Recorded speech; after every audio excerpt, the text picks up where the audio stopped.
নীতিকে প্রশংসা করছেন তার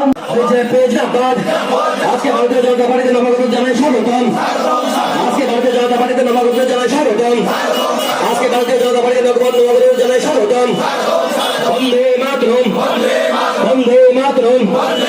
বিজেপি প্রথমে আগে 2018 বিজেপির দं কিন্তু একটা আতা প্রবণ চৌ সথায় পাইনি হা আবল পর মাঝখানে ত্রিপুরা থাকা বিভিন্ন ধরনের গাও খায় জামুগাও কিন্তু তখনকে নहा যে আবো বেশি প্র্যাকটিক্যাল লাইব আবো আসু ঠিক থামিয়া আর নি হা মাথো হা চিনি বিজেপি দল যত আনি ক্লাবা যত আনি ক্লাবা সরকার থামো বড় বাই কামাকে তেবে হা তালাইকেছে আং হামলাই হিয়ে মাথুনি আমি তিনা আরো আজকে এখানে মূলত ত্রিপুরা যে পার্টি ত্রিপুরা মথা বলি আমরা এই দল থেকে কত পরিবার 21 পরিবার এবং সিপিএম 6 পরিবার থেকে যোগদান করেছেন। টোটাল ভোটার আমাদের কত হলো মথা টোটাল 21 পরিবার থেকে 59 ভোটার এবং সিপিআইএম থেকে 6 পরিবারের 14 ভোটার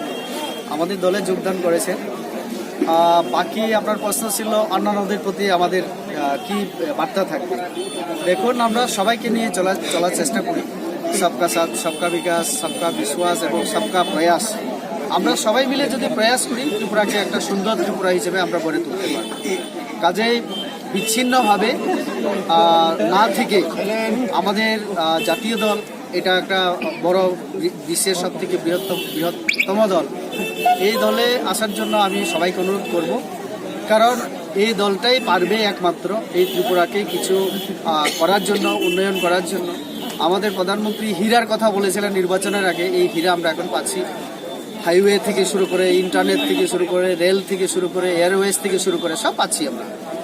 কোভিডের সময় অনেক সাহায্য, আমাদের হসপিটালগুলি ফেসিলিটিস। তো এরকম আরও বিভিন্ন যে দিক আমরা যদি চিন্তা করি, এটা নরেন্দ্র মোদীর পক্ষেই সম্ভব। এবং পিকের যদি কথা বলি আমরা, আজকে উনি কি বলছেন যে প্রশান্ত কিশোর, যে নরেন্দ্র মোদী তো আসেনি, ওনার পরও এই বিজেপি আরও কয়েক বছর 12 বছরকে সেবা করে। তো এতে পরিষ্কার ভারতের মানুষ, নাগরিকগণ মোদীজির প্রতি কত আস্থা এবং বিশ্বাস রাখেন এবং আমাদের পার্টির প্রতি। কাজে আজকে যে যোগদান, এটাও প্রমাণ করে যে যারা বিভ্রান্ত হয়েছিল এডিসি নির্বাচনের আগে আলাদা হওয়ার বা থানচার নাম করে যে সন্ত্রাস, এগুলির প্রতি তাদের তিক্ত অভিজ্ঞতা থেকে আজকে আমাদের দলে যোগদান করেছে।